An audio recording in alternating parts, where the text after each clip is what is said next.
I don't want a cold open long this week. Okay. But you mentioned malls, so I will say there was a point when I was 12 or 13 where I really wanted to get my ears pierced. I did not have a guardian with me to do so. So my sister bought earrings from Claire's, and then in the like locker hallway room at Macomb Mall, like where the bathrooms are at, she just tried to shove it through for a very long time, and it didn't work. I remember in middle school, this kid wanted his ear pierced, and another kid had a Nightmare Before Christmas like button. Yeah. And so at lunch, we heated it up with a lighter and tried to pierce his ear at lunch.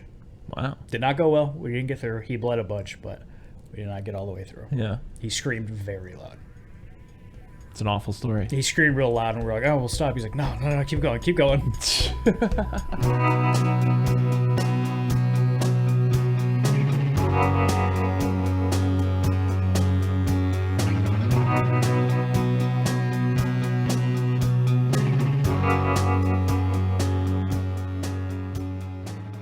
Eating Soup Alone is a podcast hosted by me, Christopher Crumley, and co-hosted by Nicholas Johnson.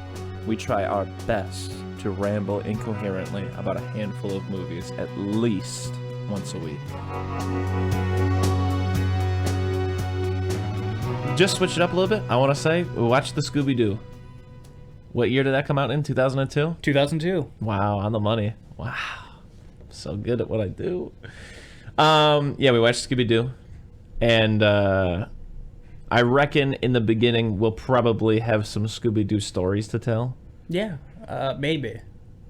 I mean, I'm sure. I have a question for you also. Did you do any research into this film? While we were watching it, yeah. Okay. I don't have any off the top of my head. All right. Well, let's get to the news. Sorry, it's not the news. It's the mail. The mail.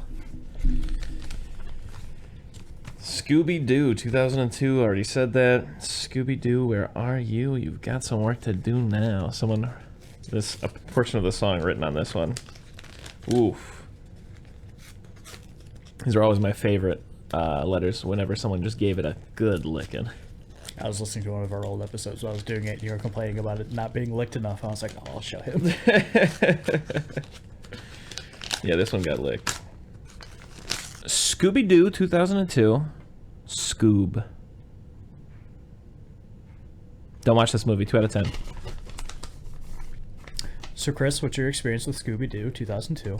Scooby Doo 2002. I mean, obviously, it was huge. I think this is one of those movies, like Shrek or Robots or whatever, that I think for like our generation was just like something, or like Shark Tale, just like one of those things that like we've all seen a million times.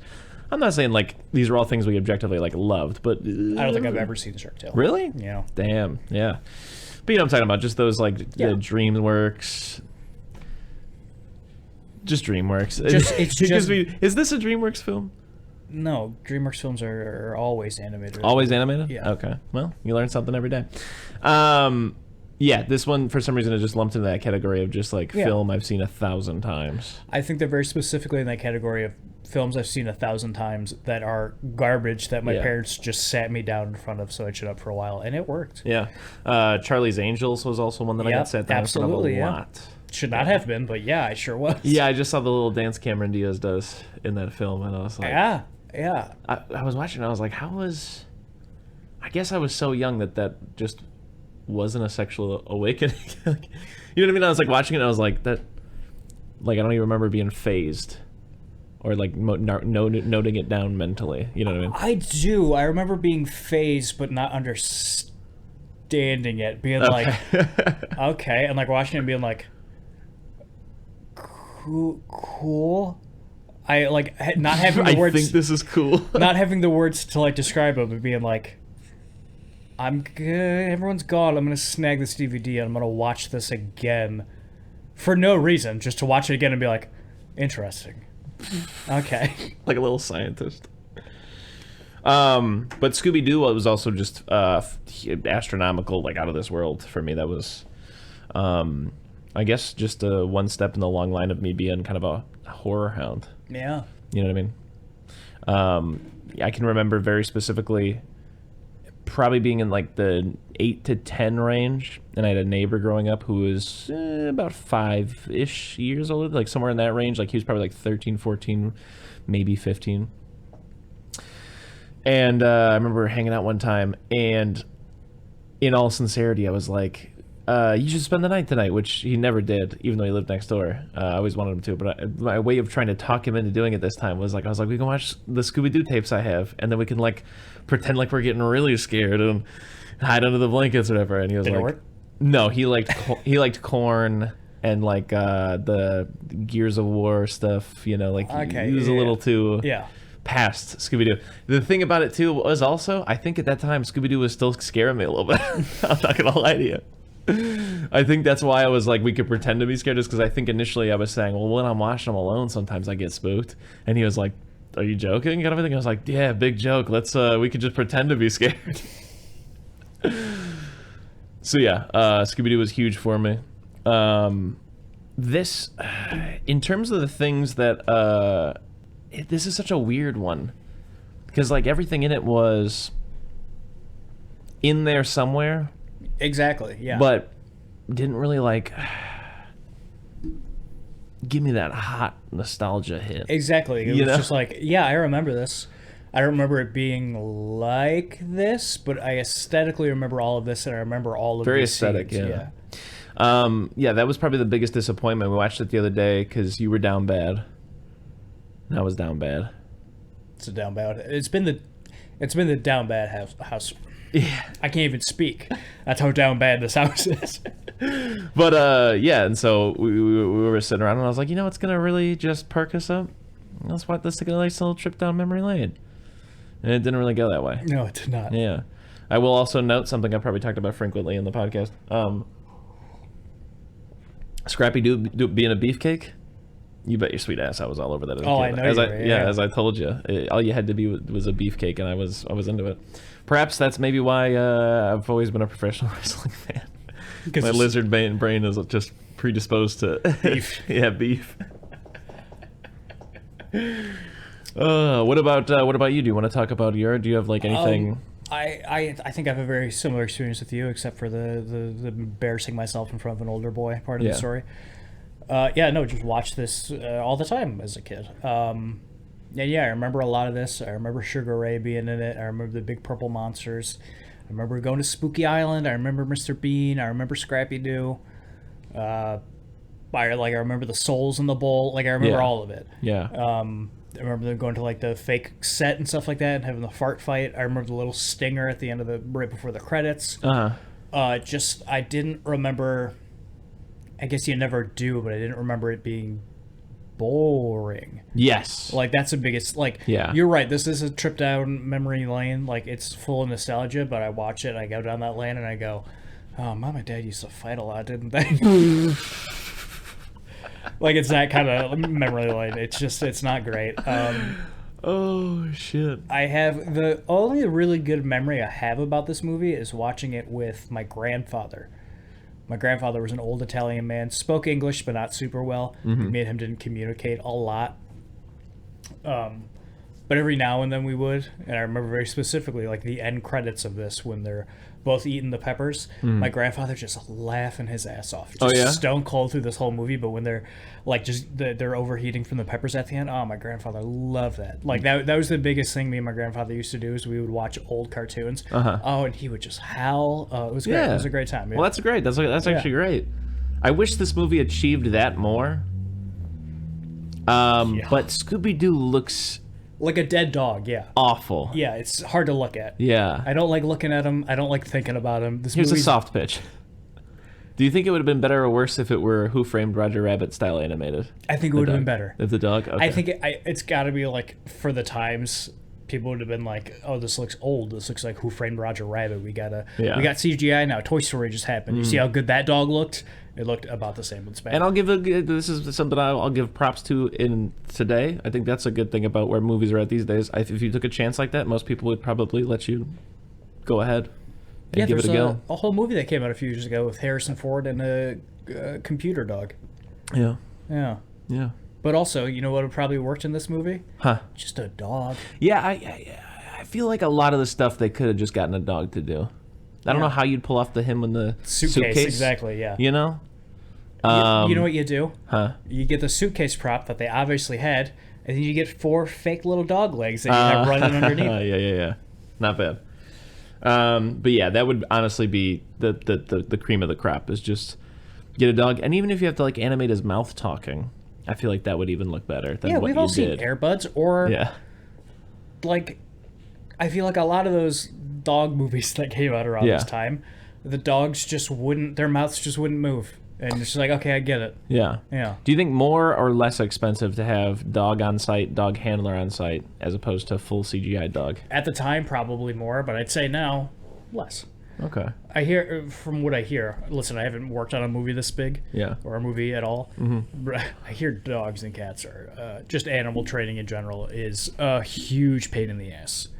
And it's like, hey, can this dog do this thing? And the trainer will be like, yeah, give us 2 weeks, it'll definitely happen.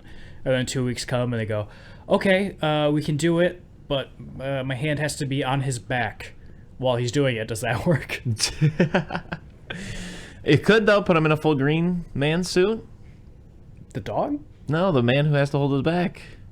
Yeah, Chris, that's a great idea. You should work for movies in 2002. I'm sure it would have some hiccups. Yeah, I think that's what okay, there are a lot of problems with this movie. Spoilers, I don't like it. Gut reaction watching it with you, I was like, this is probably the closest thing, although it's still miles away, it's probably the closest thing that we've watched in a while to like a 13 Ghost, where it's just kind of like, it happens. At least this one is comprehensible. Oh, yeah. And it doesn't look it looks like 13 Ghosts a lot of the times, but it doesn't look awful. Yeah. So you can still follow this movie, but that doesn't mean that it's stopping to get you interested in the ride. Yeah. You can just come along if you'd like, is how I describe this movie. Yeah, exactly. Otherwise, I didn't even finish my fucking thought. So yeah, a huge hindrance on this film. The dog is not likable. The dog is the name of the movie. Yeah. If you fuck up the dog. And like, I don't hate him. I just hate looking at him. Yeah. Like I think he's got his moments. I think he's funny. I like him in the suitcase. It's just, he just looks so unsettling. Yeah. That the moments when he's gone, I'm like, oh, thank God. Yeah. Like, this movie's a little bit weaker without him performance-wise, but also, I gotta look at him. And before we move on from dog, we'll talk about cast. You love cast. You think cast is perfect. I think cast is pitch perfect. I'm going to say cast. Yeah, cast is pretty much perfect. Yeah, we were talking about it when we watched it. At first, I was like, I don't know. But then, like, just to jump ahead for a moment, I really think around third act, it kind of starts hitting something akin to a stride. And I was like, you know what? I like all these guys. Yeah. You know, they're finally in... Like, when they're up on the ropes and they're, like, making the plan happen, I was like, I like this. Yeah. This is neat, but... And Shaggy's having to explain to Scooby, like, a sacrifice is not a good thing to be. Like, that's a funny gag. Yeah. I assume a lot of that's probably still pretty much intact from, like, whatever the first couple versions of Suicide Squad manuscript was. Yeah. That's at least the feeling I got once the third act hit was I was like, this is probably pretty much intact. Yeah, from what I was reading... but I could be wrong. By what I was reading, I mean IMDb trivia. I think, from my understanding, what happened is James Gunn wrote a script. Yeah.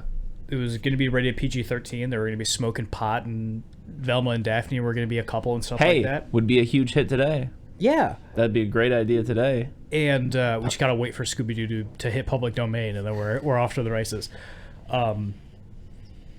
Wait, pause. You said public domain. Have you seen the Winnie the Pooh? That's why I said it, yeah. Okay. Yeah, awful. Isn't it so fucked up that Mickey Mouse is like 30 years past being in public domain and it just hasn't happened? How about Mr. Mouse? Mr. Mickey Mouse. Mickey Mouse. Disney specifically has like lobbied him multiple times to... Did you hear what I just said? You said Winnie the Pooh. Did I? Yeah. I feel like I said Mickey Mouse. No, you said Winnie the Pooh, I thought. We can check the tape, but I thought I said isn't messed up at Mickey Mouse, and then you went, you know what is more messed up? Mr. Mouse. And I was like, what is this boy doing to me? Well, one of us made a mistake. Now we've made ourselves clear. Anyway, yeah, the script was PG-13, I believe, and then they shot it, and it was rated R. And then they did a bunch of reshoots and like CGI covering up of boobs and stuff. and made this movie, so shots from this are shots from that rated R version. Uh-huh. And I don't know if I want a rated R Scooby Doo. No, don't need that. That's not needed. But I'd like a little bit more tongue-in-cheek, like, Yeah. hey, here's something for Dad. Yeah, like a soft PG-13. Yeah, exactly. You know, very soft. Yeah. PG-13 sounds harsh, but a soft. Yeah, like I want like an Indiana Jones level Scooby Doo. Yeah. Yeah. Yeah. The plot of this Let thing. me correct myself. I don't want it. I don't need it. If it happens, I'll watch it. If you found it, if someone released it, Yeah.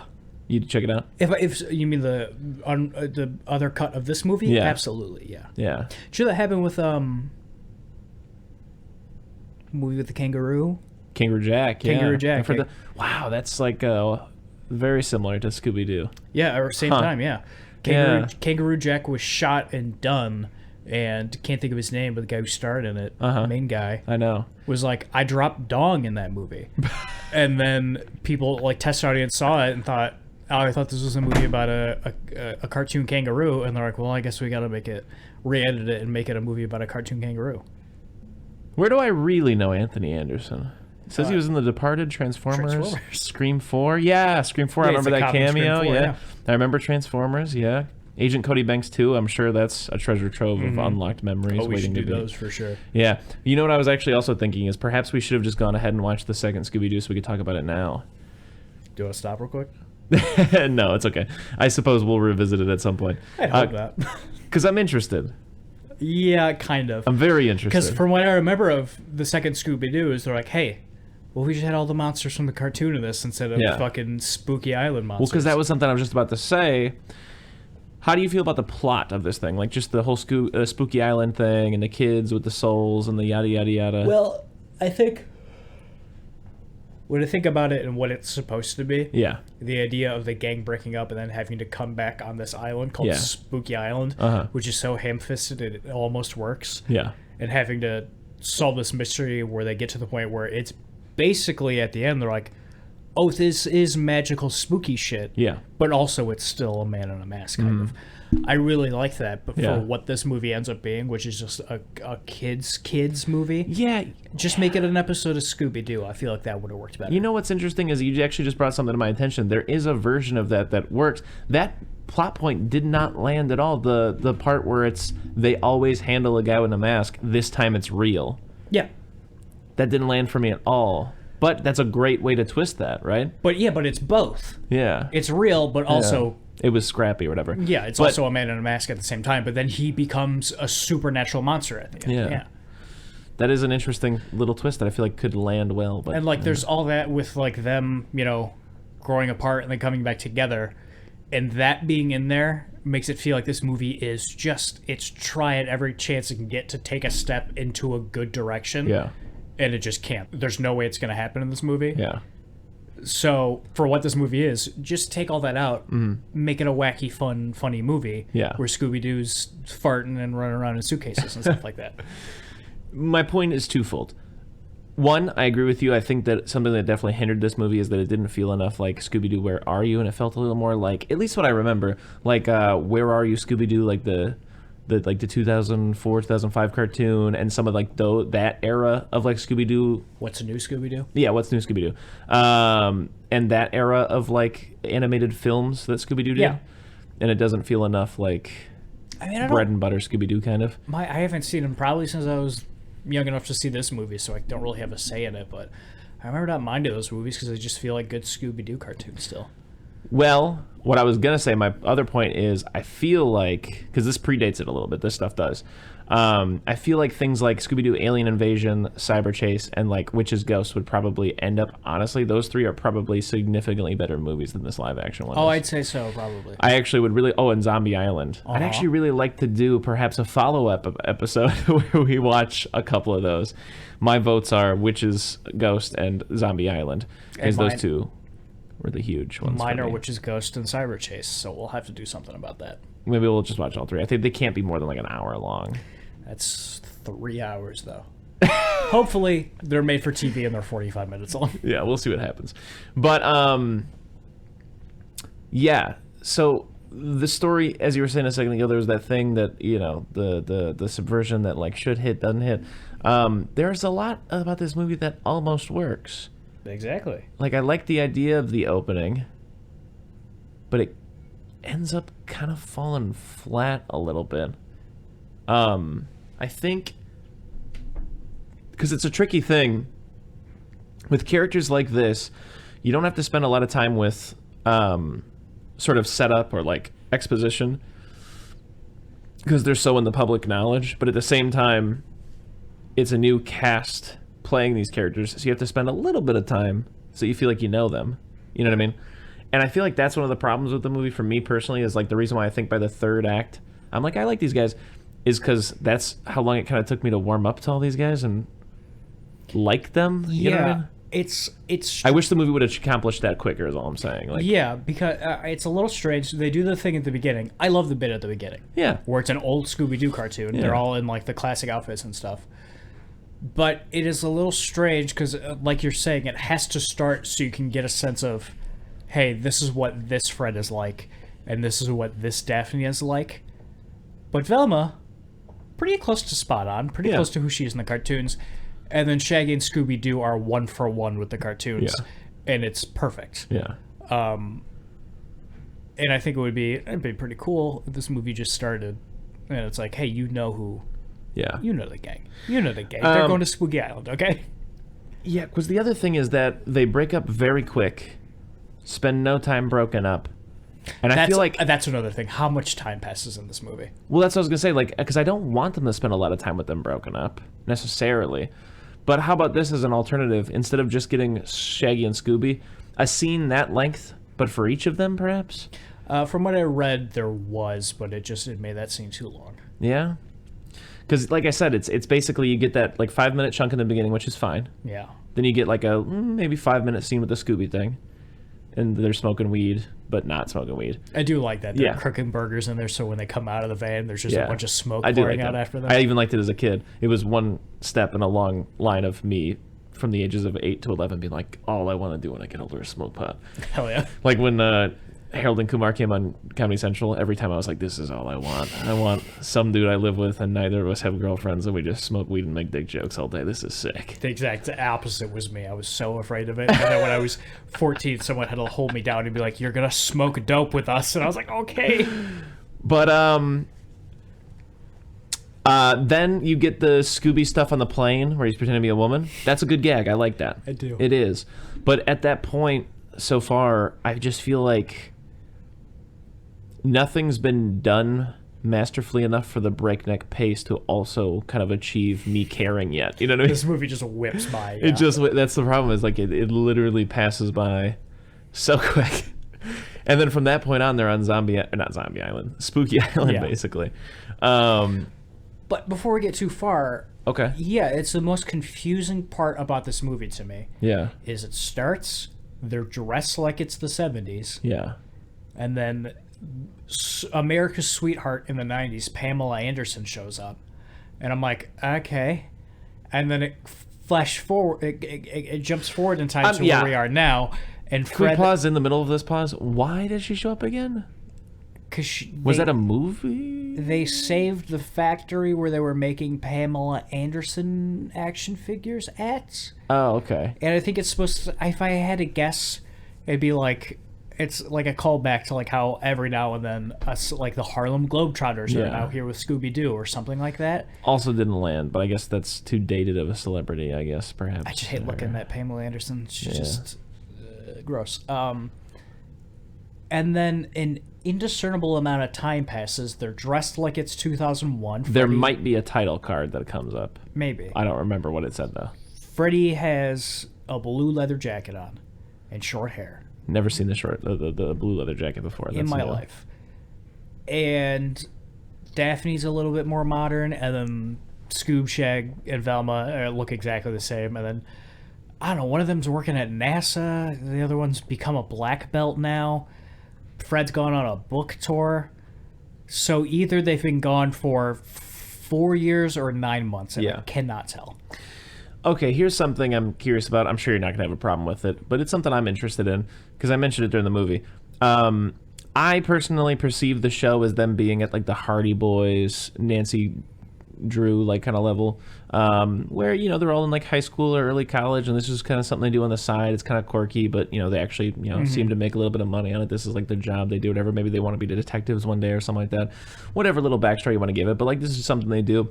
And locally / wherever they travel, they end up stumbling onto mysteries, but they're not necessarily like world famous or anything like that. How do you like this in the movie? Them being like world renowned, sort of like.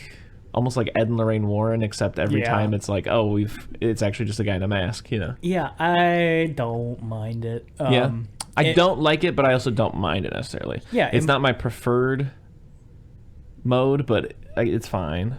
In my mind, when I watched it as a kid, they're like fresh out of high school, like 20-ish. And I don't know, if you're gonna make the jump of the Scoob gang to real life, having them be just, on the news all the time and stuff like that, so people know them, I don't mind it. Nowadays, I guess it makes some sense. I guess, there'd be a degree to which they went viral, like with like, can you believe this? These teens, like, it's one of those things where like we're jumping in here assuming that everything we know about Scooby Doo has happened already. It would make sense that everybody else in the world also knows, so they are as famous in this movie as they are in real life. Yeah. Spooky Island. Something that was a big hit for me as a kid is the Voodoo Man. I don't think he ever gets a name. Mm-hmm. I thought he was very funny growing up. I think he still holds up fine. He's probably the most one of the most sound aspects of this film. He shows up and he's passively funny every time he's on screen. You got the bald guy with the tattoos? No, I'm talking about the guy who's like doing like the chicken ritual or whatever, and they keep saying like, "You're doing all this forever," and he's like, "Oh no, I'm just protecting my shack," Yeah, I love that guy. He's great. I like that. Also sound, Mr. Bean. What's his name? Rowan Atkinson? Yeah, great. Yeah. Just still got it. Yeah, especially the gag at the end where real Mr. Bean comes out of the hatch or whatever. That's one of the few notes I wrote during this movie. Yeah. Is that Mr. Bean still got it. Yeah. I just want to read you the 3 notes I have in this movie. Okay. It was the bet that we made at the beginning where I was like, there's either going to be a Blink-182 or a Simple Plans or a Sum 41 song in this movie. You voted Sum 41. I went Blink-182. They got us both. Yeah. It was Simple Plan. So who do we send money to? Please contact us. We will send you.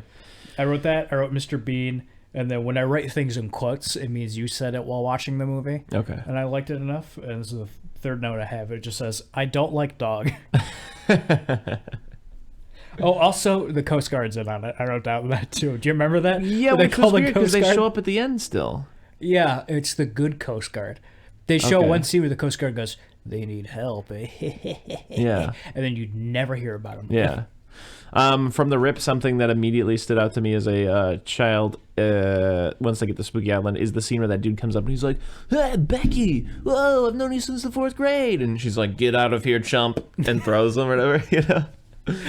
Yeah, I don't know why. That always just stuck with me. I'm just making a note of that real quick. You know what looks just as bad as dog? Purple monster? Yeah, demons. They look awful. They look worse. Really bad. They look worse. They look way worse. What gets me the most about purple demons? I'm surprised he didn't put this in quotes. I said it looks like what happens when donkey fucks dragon. Yeah, that was really good. I must have forgot. I must have already put down my notes and be like, this movie's not that important. Yeah.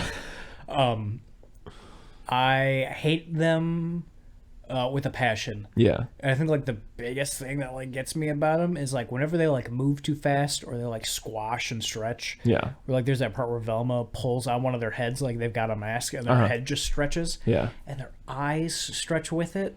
Yeah. It just so like, I mean, what are you gonna do? It's 2002. They're coming after you. Yeah. It's the best that they can do.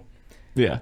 CGI wise, but they look so bad. Like it's very clear. It's looks just like Spawn. Yeah, like they're just one big piece, and nothing on them is interacting or moving with the world or themselves at all. And I say, what can you do? You can make it a big rubber guy in a suit. Probably is what you could have done. Could have. I was just gonna say, what is Scrappy's plan to get him there? But it's Scrappy needs the Scooby crew to come there because apparently Scooby is the only pure soul that is attainable to in the whole world. Yeah, is attainable to Scrappy.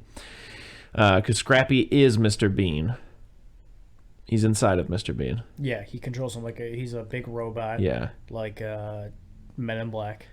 One of the first things that happens... Which is always a gag that I love. A little guy in a robot man suit. Good gag. Gets me every time. Yeah. One of the first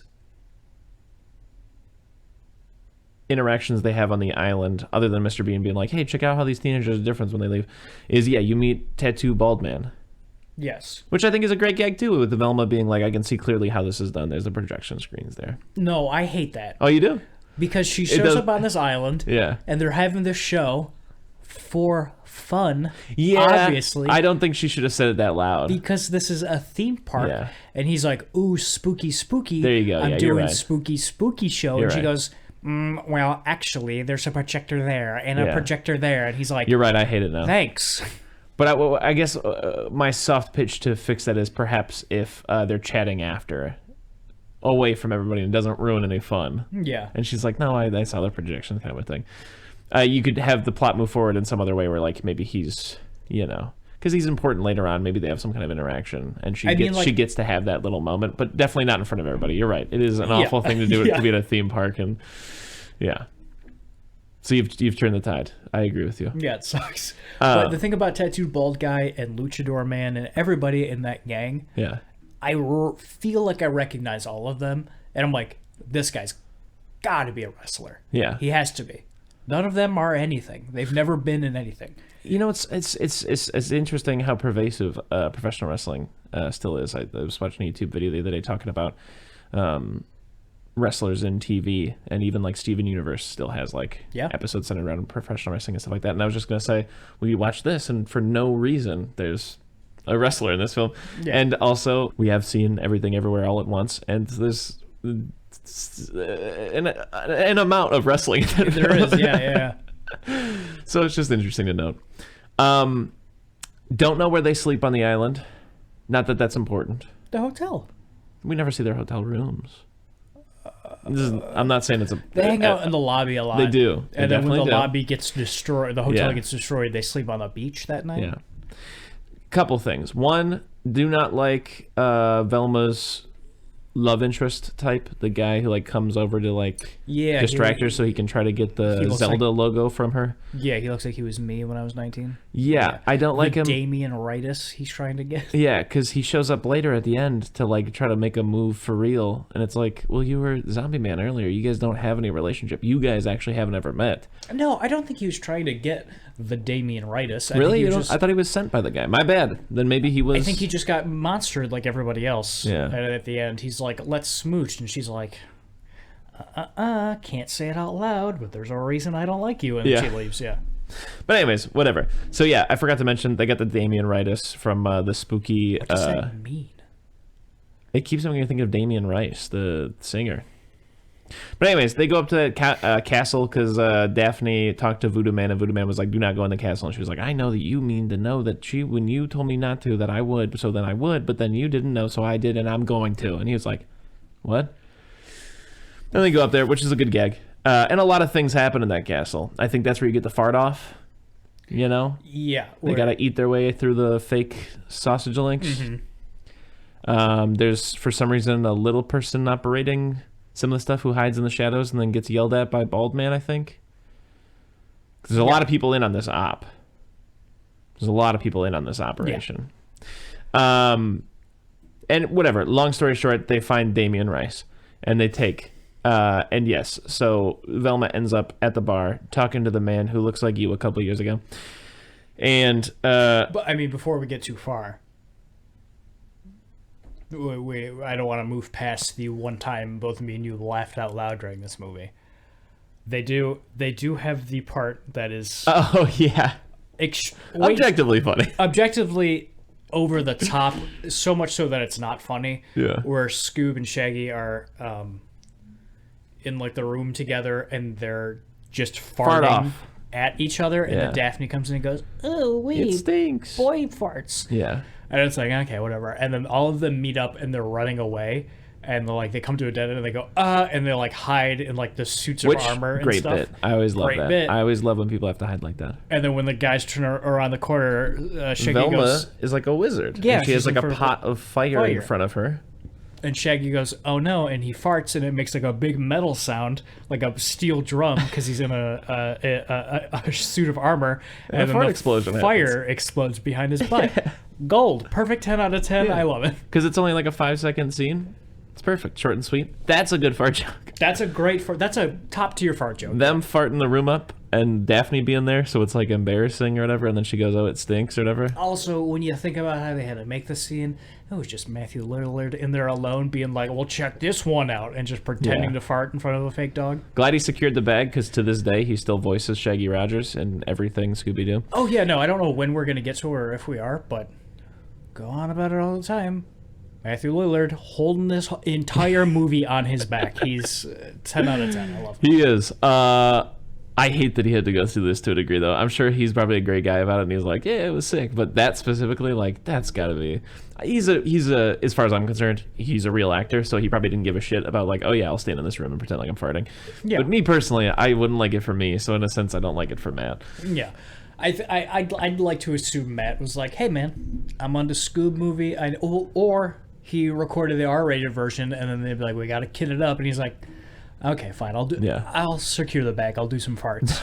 But I'd like to think in the long run, Matthew Lillard thanks the existence of this movie every day of his life, because secured the bag. as much as we don't like it, he's not the biggest movie star in the world, but he's been working consistently for 20 years as the voice of Shaggy. So nor do I really think most of his aspirations lie in acting these days. Not to say that his heart's out of it. He's not. He's still knocking it out of the park. He does great in Twin Peaks Season 3. But I've seen his Instagram, and he does, like, he owns some kind of, like, game company, like, board game company. They make, like, card games and stuff. Very nerdy, like, D&D type stuff, it seems like. he's also super into NFTs, which isn't super... But we'll cut this out because, hey, Chris, if there's one thing on this podcast I won't have, it's Matthew Lillard slander. If I'm going to buy any NFT, it's going to be a Matthew Lillard NFT. Oh, NFTs. So I think that night shit hits the fan. Yes. Monsters start busting up everything. They That's an trick all Scooby right. with some hamburgers. They do. That's a good. I do like the gag again because it plays into the major plot point that I feel like didn't land but should have. When Freddy is like, "All right, everybody, guess what? There's no ghouls, there's no goblins, there's no ghosts, nothing," and then the big ghost smashes in. That's a pretty all right. I'm saying it's like serviceable. You can make that land. It's not gonna be like the pièce de résistance, like the crown jewel in your thing, but that's not a bad beat. Yeah. If I were to rework this movie, like I had seen this cut and I was just grabbing like what I thought worked and then I was going to rebuild a movie around it, I'd be like, "Oh, okay, that's a good gag." Doesn't have to exist in the lobby with this type of monster. We can put it anywhere else that it works in the new plot, but that joke is good enough to keep because it feeds into that thing later where the reveal is that it is actually supernatural. Yeah, We got the monster, we got the fart, we're building the movie here. Yeah. Chris. I wonder also if those monsters being so wild undercuts the "it was actually supernatural the whole time" thing a little bit. Because I feel like if you had something that was a little more grounded-ish, like for example, Yeah, absolutely. you know, you could still work the angle of like, "Oh, you know, but it's gonna end up being like a guy and a Bigfoot monster." Like if it was like hairy and like, you know, a little more practical, like you could still work the angle of like, "Oh, is this real? Is it not real?" And then eventually you could have the reveal of like, "Oh no, shit, that's a real hairy monster." Because like there's a point where like she's like, "All right, I'm gonna try to pull the mask off." An 11-foot monster walks up to her and picks her up with one hand and brings her up to his face, and she goes, "Nice mask." Yeah. And it's like, Yeah. Again, another joke that I this. would take, but again, with it being an 11-foot tall purple people eater, I don't. I'm not buying the joke. The joke doesn't land. Also, so. Whatever. Moving on. They smash up the whole place. These monsters smash up the whole place. They fall asleep on the beach, which a second ago, and by a second ago I mean 20 minutes ago. They take Freddy and Daphne. They do. I said I had 3 points. Sleepy breath in their face. They do. Earlier I said I had 3 points. I already mentioned one of them. The second one was, I hate that they sleep on the beach. You gonna tell me all those monsters didn't find them right fucking there on the beach? Great point, Chris. Right there? Great point. At least go under the boardwalk or something. Great point, Chris. What the fuck? Anyways. And my third and final point: how they fix up the island that quick? Yeah, that's never explained. They What wake the up. fuck? They wake up. They're like, "Whoa, the hotel's fine," and no one's. There's no explanation for that. Like, yeah, there's planes of glass that I'm like, okay, that would have probably had to getting flown in. Yeah. There's no way they just have that on hand. Some of the structural damage you can't just fix overnight. Yeah, this is Spooky Island. Yeah. You can't drive somewhere to get glass. I understand it's supernatural, but what did they do? Exactly, yeah. Now, again, if it were a better movie, wouldn't bother me because I would be like, oh shit, how did they fix it up so quick? But because it's such a stinker. You know what I mean? Like, I feel like there's a degree to which if it were in something better, you could slip that past me. Oh, and I'd be fine with absolutely, it. yeah. But that paired with it being a piece of shit and them sleeping on the beach, I'm like, I'm not buying none of this. Yeah. From there, they want to rescue Freddy and Daphne. So they... No, I don't know where they go straight from the beach. Sugar Ray? Because they run into Sugar They Ray run and into Fred. Freddy and Daphne. And that's when he's like, yo, what up, Holmes? Last time, you know, Freddy's like, Oh. yeah. No. Okay. They take Velma. Ah. And Daphne runs into Sugar Ray, and Shaggy runs into Freddy. Okay. Yeah. All and right. He's like, what's up? What does he say that made us both laugh?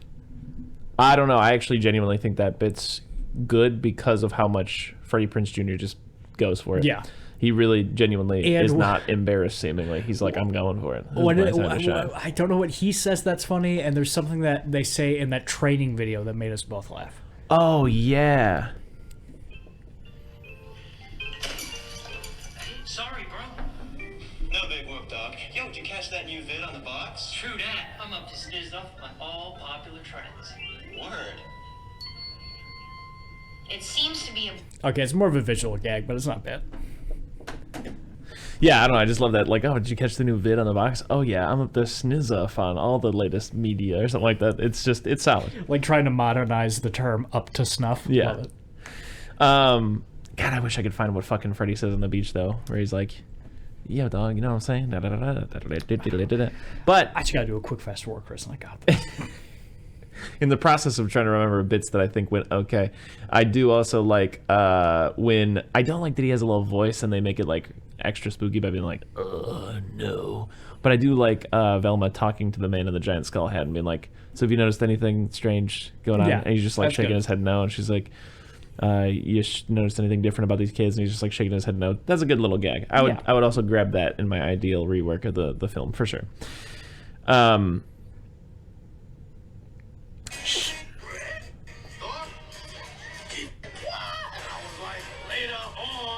Later on.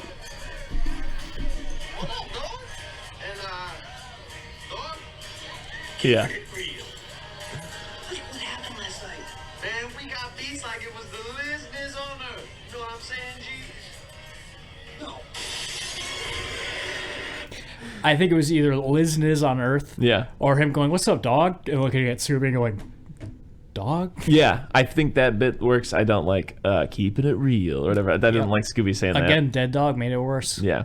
But I do like I said, Freddie Prinze Jr. goes for it. And yeah, him saying, what up, dog? And dog is pretty good. Yeah. I like that. Also, a little bit that I like right after this, they're hiding in that shack, and he goes, "Shaggy, Rikes," and he goes, "Yeah, you're right, bud, yikes." And he goes, "No, Rikes," and pulls a cloth off, and there's Yeah. two bikes under there. Not bad. That's good. That's a Not good bad. Scooby bit.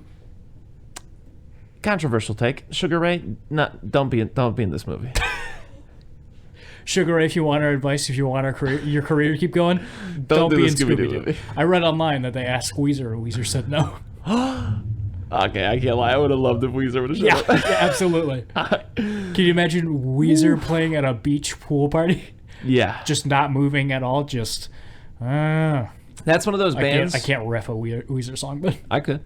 But don't get me wrong. Cringy as all hell.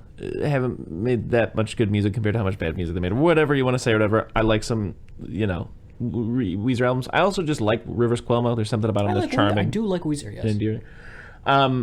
That's a band that I think to this day I would still like if for some reason it was like, oh yeah, hey, I got an extra ticket to Weezer if you want to see them. I'd be like, yeah, I do want to see Weezer. Yeah. I will see Weezer. Yes, Absolutely. I'll see Weezer. Yeah, that'd be good. Yeah. I remember my first day of college, driving into campus in the morning. Yeah. I just had the radio on, and a Weezer song came on, and I was like, I should listen to more Weezer. I think about that all the time about me on my first day of college being like, I should get more into Weezer. Yeah, there's like obviously the Blue Album. There's Pinkerton, as everybody says. There's also a little record called Maladroit, I think. Okay. And then just sporadically throughout the rest of it, there's a lot of hot trash, but people do pick like, they actually pulled it together on this one song, or they pulled it together on this absolutely, one song. And then, as of late, I think they did that White album, and they did another one over the pandemic, and people love those two albums, but also intermixed in that, it's like huge peak where like people are like, whoa, this is like really good, like probably one of the most solid like mainstream rock releases this year. And then they put out Africa. The Teal album? The Teal album, yeah. I do like I like their cover of Take On Me. Yeah. Quite a bit, yeah. I don't know about that like White album or whatever they did, whatever it was. The one that had what is it? It's like California Girls or something like that on it, or like. What is that one? I can't remember what that song is called, but it's very much so like it feels like New Green Day, where it's like, oh, we're just teenagers and it's summer, and it's like it's like Rivers. You are a 48-year-old man. Yeah. You're a 52-year-old man. You're in that range. You can't. They're not girls anymore. You got to start singing about women. Yeah, Green Day. You gotta let the teenage angst songs go. Yeah. Yeah, that is one of the things, real quick, just as a side note about Green Day, is just you can still be mad, but not the same way you were 20 years ago. Yeah. You're different now. Be mad in a new way. Exactly. Like, I remember hearing, like, an interview with him, with Mr. Green Day, like, around 21st Century Breakdown. Yeah. Where, like someone was asking him about, like, being political and stuff like that or whatever, and he's like, well, I'm 40-odd years old. I'm not right. I don't have any new girlfriends to write songs about, so I'm writing about what I'm mad about now. And I remember being like, "Oh, that's awesome!" And then I guess he just, after he said that, he forgot it. Yeah, because the next one was like, "Well, I met a girl named Lady Cobra." Actually, you want to hear a fun story about that batch of songs? Well, I actually am familiar with this story, but. Mind. No, the thing that gets me about those Uno Dos Tres albums, I think there is one. Well, pause for listeners who don't know, he was fucking around with his wife and was actively like hanging out with and collaborating musically with the woman that he was porking. Yeah, it's so fun because there's a song called Lady Cobra on that album about her, which is fucked up. And then there's a song, arguably the worst Green Day song to ever exist. Where he apologizes to his wife? No, with Lady Cobra. Lady Cobra is on that album. Isn't there one where he's like, and then I'm two sorry songs later, there's a song called Stray Heart about like, ooh, sorry I fucked around, wife. I won't do it again, I promise. Which is so... but also he had like a real big drinking problem and shit at that time, which we had for a really long time afterwards. Yeah. Remember he had that meltdown on stage or whatever? Yeah. It was inevitable. I mean, as I've said before, I've gone on record with saying, like, and I don't mean this as a punching down thing. I feel like sometimes my criticism can come off that way, and a lot of times when I'm criticizing people for things, it's more so like a damn, like I feel for that. Like I can sympathize with that. Like I don't feel good. Like watching them both in the Bible, I was like, dude, it is... Like, it looks objectively not good for Billy Joel to be adored by this many people night after night after night. It looks like this is going straight to his head, and he needs some kind of assistance. I don't know who can assist him, but... So I'm sure it's just a long string of that. I'm just like, because, like...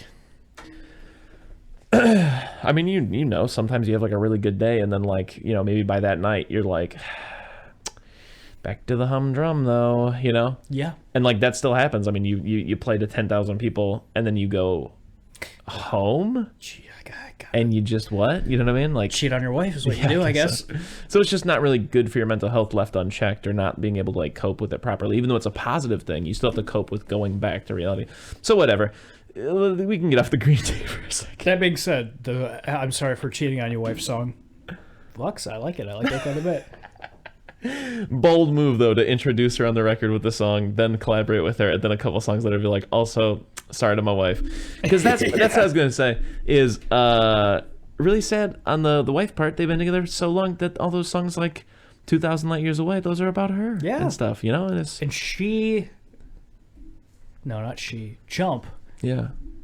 Chump is about a guy that she was dating before they were dating. Like, that's how... it's so good. I love it. Yeah. And then he went around and he fucked around and found out. Yeah. Big bummer. Tainted. But maybe they've worked it out. I don't know. I've read a lot that you don't really rebound from that. That kind of never goes away. Hold on. Okay, this is how it goes on the album. It goes a bunch of songs, then the I'm Sorry Wife song, another song, then Lady Cobra, and then the song with Lady Cobra. Okay, so he's getting his best foot forward, Yeah, I guess. which is almost the worst. It's definitely worse. I feel like thematically for your album to tell a story, the I'm Sorry Wife song should come last. Anyways, where were we? We were talking about the Weezer. No idea. Yeah, I think we were talking Sugar about Ray. Weezer being on the Sugar yeah. Ray shouldn't be in this movie. Yeah. So anyways, They're monsters. to get back there, then there's I don't remember exactly what happens. There's the bike chase. Yeah, that happens. Oh, and then we get the thing where it's like, oh, Girlfriend and is yes, a monster. the dog tries to explain to the man that his love interest is actually a monster wearing a rubber face. You said, "Oh, please don't punch that dog," and I was like, "Oh, I want him to punch this dog." Because there's a point where they're about to engage in fisticuffs, and I'm like, oh, I really hope Shaggy doesn't punch this dog. But he falls into a hole in the ground and finds that weird Ritual center underground cave ritual situation. with the person soup. Yeah, and he finds the soul well. Shaggy does, because he follows after his best friend. It's kind of Yeah. a sweet note, because he's like, I have to. He's my best friend. And that's when he frees Freddy and Daphne's souls. They get mixed what? up, which is the setup for the grossest punchline in the whole movie. Yeah, hate it. Yeah, Freddy looks down at his Daphne body and says, I can look at myself naked. Yeah, Yeah. yeah. Yeah. Keep that one to yourself, Freddy. Keep that one to yourself. Keep that one to yourself, buddy. Ugh. You little freak. And then they all get together and they keep swapping bodies. Yeah. Until they're right. Falls flat. That was... Why does it happen to Shaggy? Yeah. Shaggy had his soul this whole time. Yeah. Poor guy. Yeah. Anyway. Then do we hit the apex of the movie where the plan starts to become enacted? Yes, because they're standing there swapping bodies, and then there's a big explosion. They turn around, it's your favorite voodoo man. Yeah. And Somewhere along the way, they've also realized that these disgusting purple monsters get killed by sunlight. yes, because they come out of their bodies when the souls go back in. Yeah, and that's why they operate at night, and they need the Yes. human beings As like shields from at the sun. SPF 1 million. Is Exactly. What Velma says. Sorry, I'm just watching our just stupid cat just throw food out of her bowl onto the ground and then eat it off the ground. Very peculiar woman she is. Yeah. Yeah. She's got her own thing going on. Yeah, lives in her own world for sure. So anyways, then they hatch this plan. There's like a musical little montage where they're like setting up all these ropes that they can swing from and stuff, and they get the disco ball and they bring it in because their plan is they're going to bust the vents open so they can get the sun in there and spray all the monsters. I will say right before that happens, it's just like this whole movie, I almost really like it. Yeah. They're all on the beach together being like, we can't do this. We're not heroes. And Fred gives a pep talk and he's like, you're the biggest brain I ever met and blah, blah, blah. And yeah, you're the damsel in distress. You get caught all the time, but you go running into danger all the time and get yourself caught knowing that that's going to happen to you. That's the most heroic thing I can think of. And I was like, this almost works. Yeah. It does almost work. Everything you're saying is still kind of backhanded. Yeah. But okay, I'll give it to you. We also blazed past Mr. Bean explaining to Scooby Doo like that he's going to be a sacrifice, and Scooby thinks it's a good thing. Yep. That does happen. So anyways, final set piece. There's the big soul well, and Mr. Bean, who is actually scrappy, he's about to do his thing, which his goal is that he's going to be super powerful because he's going to have all these souls in him, and then also he's going to have this army of monsters who can go out in the daytime because they're human being bodies who will save them from whatever. So I guess his goal is just power. Scooby has done the classic Wizard of Oz thing where he's now wearing the uniform of the enemy to infiltrate. Daphne is upstairs trying to open up the vents. She has to have a wrestling match with a man. She beats him. Their whole pulleys and ropes plan goes up in smoke. Something fucks that a little bit. But ultimately, it ends up working. Everybody gets basked in light. I will say two other gags that I think work pretty decently is when Freddy gets caught not knowing the dance. Yeah, it's corny, but I actually think it's pretty funny. Again, Freddie Prinze Jr. is just so committed to it that I'm like, yeah, it's kind of funny. It's kind of funny. And then there's also the thing where Scrappy is a big monster, disgusting pyramid chest monster, and he's like, "I need you, Scooby Doo," and he's like, "Don't you mean Melvin Doo?" Which is a callback. I was gonna say that's a good one. Third joke I like from this movie. Yeah. Yeah. That one also lands. I do like Melvin Doo. It's a good bit. It is. I will also say they do it in this one-step piece. They do it like 3 times. Where they start doing something, and then a rock band version of the Scooby Doo theme song starts playing, and it hits every time. Yeah, it makes me happy every time it happens. Like it happens when they're like doing the police system, then it happens when they're running around, then it happens when they beat up Scrappy Doo, I think. But every time it happens, I'm like, oh hell yeah. Yeah. Ultimately, they overcome Scrappy. They peel the little pyramid off of his chest. All of the souls go back into the bodies they're supposed to be in. Mr. Bean comes out of the hatch. Am I missing anything else? What happens after that? No, they talk to the news. Talk to the news. Scrappy goes away. Yeah. Mr. Bean comes back. Okay, and then it's kind of just over. Yeah, you get the bit at the end with Scooby and Shaggy. Yeah. And then credits. Yeah. Yeah. Yeah. Gangs back together.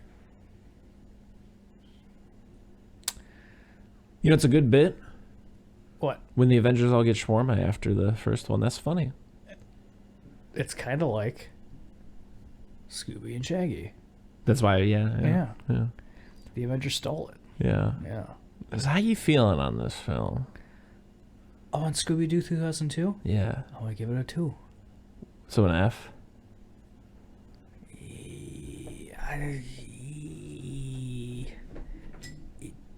D minus. D minus? Explain the D minus. Rationalize it. It's a bad dog shit movie. It's not good, but Matthew Lillard is good. I like Melvin Doo. I like the fart. The good fart. The good fart. There's a third joke I can't remember. Mr. Bean's not hard to watch. And I think it's the perfect Scooby-Doo cast. Even if they make another Scooby-Doo now, I think they should just get all these guys back. Get a new dog, obviously. Yeah. And it's just, I think the worst thing about it is it's just boring. Yeah. Like, it's not fun bad at all. Like, I had no fun watching this whatsoever, except for the Melvin Doo and the fart. Yeah, I think that's where I'm sitting with it, is like there are a handful of very small things. I know this sounds like a big number, but they're very small things. But there's like maybe a dozen small things that I like. Yeah. And that are pulling at my heartstrings saying, don't give this movie an F, but I feel like I gotta. Yeah, so I gave it a D minus. Yeah. I don't want to be too similar, so I guess I'll just stick to my guns. It's an F, and it's a very sad F, because like I said, I mean, you know, let's just take it back to the origins. James Gunn did the first script, let's just say so, right? Hot zombie movie. Have to imagine, to some degree, a passion project.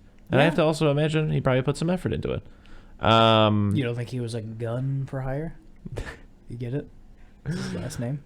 And the few things that do work, I just feel, and also just, I mean, it's Scooby Doo. There's potential there. Yeah. This could have been a good movie. Yeah. And it's just too bad that it ended up the way it did. I feel like, because quite obviously, Scooby Doo has not had a live action at bat since, and who knows if it will. I think it has, but they've been like straight to DVD and stuff. Yeah, but there's also like you know, there were a couple other movies, like there's the Rocky and Bullwinkle movie that they get a live action swing at it. Casper got a live action swing at it. That was actually pretty popular in the late 90s. Was Casper a cartoon first? Yeah, way back in like the 60s and stuff. I have a collection of some Casper. I mean, I think it might have been a comic first, but they definitely have some very old cartoons that I have on DVD in there. It's called like Casper Tricks or Treats or something like that. It's like a collection of like 6 of the little cartoons. But anyways, yeah, I don't know. I guess that's the other thing, is like, I wonder if it'll ever get like a big time live action swing, like whatever live action they've done since. Like, I would reckon maybe TV or straight to DVD / streaming is probably more of the lane that it's been in. Yeah. You know, so again, it's just one of those things where like it's always sad whenever something like an intellectual property gets a mainstream swing, and they don't nail it the first time because you know it's going to be a while before they try again if they even ever do. You know. Yeah. You know, my personal pet project kind of example is like the Preacher TV show. Mm-hmm. Too bad that shook out like that. The initial plan was actually in the late 90s. HBO had hired Kevin Smith to do a 1 issue for 1 episode run that was going to be entirely faithful. That'd be cool. Yeah, I mean, imagine being given a show like that and being like, yeah, each issue gets to be its own episode kind of thing. Insane. You know, that's insane. But the problem was the backlash from the church was apparently super heavy, and so HBO backed out of the project. But instead, AMC picked it up, and Seth Rogen and his friend, like, what is it, Goldman or whatever? Rick Goldman. Something like that. He's the guy who, like, wrote... Evan Goldberg? Something like that. Yeah, but he, I think they wrote Superbad together. I think they're, like, childhood friends. They write everything together. But anyways, they got a shake at the movie. Seth Rogen really does care about that. Yeah. And he wanted to do a very similar thing to what Kevin Smith did, as some of the early screenshots of like storyboards and stuff like that. Some of the early screenshots he tweeted out of like some storyboards and stuff like that were much more faithful than the show ended up being. And yeah, I don't think it went over well, and I don't think anyone's going to touch Preacher for a little while. Although I could be wrong, because The Boys has done very well, and that's also Garth Ennis. That's the same author. So maybe at a certain point someone will get another Preacher swing. That'd be nice. You know, another example offhand, I don't really care about Spawn. It's a bad outing for Spawn, though. Yeah. You know, a very popular indie comic that carried Image on its back for a long time. I can't see Spawn doing well as a movie necessarily. Live action working at all. No. Yeah. It would have to be someone who, like Ryan Reynolds, has such a deep reverence and understanding of the character that they can just carry the picture on its back or something. Like, really, wow us with something. But, I can't see it. I think just aesthetically, I don't think Spawn would translate at all. I think you would really, really, really have to lean into being over the top, both visually and with it. Like, but I think it would have to be so much so that just... I personally, I don't think there's any way you could balance that. Yeah. Yeah. I don't know. Like I said, I think almost anything could work if you really have someone who's like believes in it and has the ability to make it something good. I mean, like, again, that's not me saying it as like a Spawn fan. I'm just saying I feel like there's got to be some individual out there who's just got it. Whatever it is. Not even for Spawn specifically. No, I get it. But what I'm saying is I think Spawn specifically, nobody's got it. Yeah. Because in my mind, they're two completely different things. But that a live action Spawn movie sounds like a live action Bugs Bunny movie to me. Yeah. Like, conceivably, you could probably do it, but it's not going to be good. Yeah. It's just going to be a movie that has, I guess, Bugs Bunny in it. Yeah. But also... You know what I always want to watch real quick on a side note? What? That show where they were doing the Muppets like it was The Office. That looked like it had legs. I don't know what you're talking about. Yeah, there was a TV show they did where like it was like the behind the scenes when the Muppets aren't shooting, and it was kind of like 30 Rock style ish, like like The Office. It was a lot of talking heads, and like it was supposed to be like a mockumentary type vibe. I don't know how long it lasted. And I've never even heard of it. Yeah. But anyways, the ultimate point in all of that weird rambling was there could be a genuinely good Scooby Doo movie, I think. I think the time is ripe, and this is the call to action. Hollywood. The world needs this. Listen up. Chris has something to say. I do. The world needs another at-bat for Scooby Doo. But only if someone out there is like really weird and they're like obsessed with Scooby Doo, and like maybe they got a couple of good little indie projects on their belt, and they've got this crazy Scooby Doo passion project, and they're like, I really want to do it, and you're sitting there and you're thinking like, I don't know, is Scooby Doo really gonna sell? Go for it. Give that guy, you know, or gal, my bad. Give that person, you know. I mean, I'm sure they're very busy right now, but give it to James Gunn. I wonder if you tweet at him and see if he wants another at bat. Look for a Reddit AMA or whatever. I'm just gonna tweet him. Do we have just tweet. Would you do another Scooby Doo movie if offered? Do we have a Twitter? Yeah. Do you have it on your phone? Yeah. Then give it to me. Okay. Because I'm not logged in on mine. At the beach, honey, would you still? That's how I'd word it, though. Word it. If given the chance, would you do another Scooby Doo film? I'll come up with something. Don't worry. Okay. Yes, that's correct. Just don't do something like, what's up, fart knocker? Anyways. Yeah, James Gunn. Hey, can you do another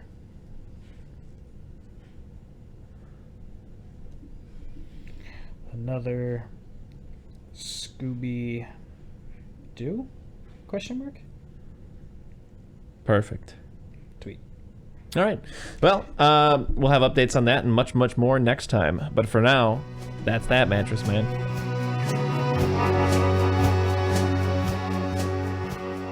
If you need more soup, follow us on Instagram, Facebook, and Twitter, or go to our website, eatingsoupalone.com. And until next time,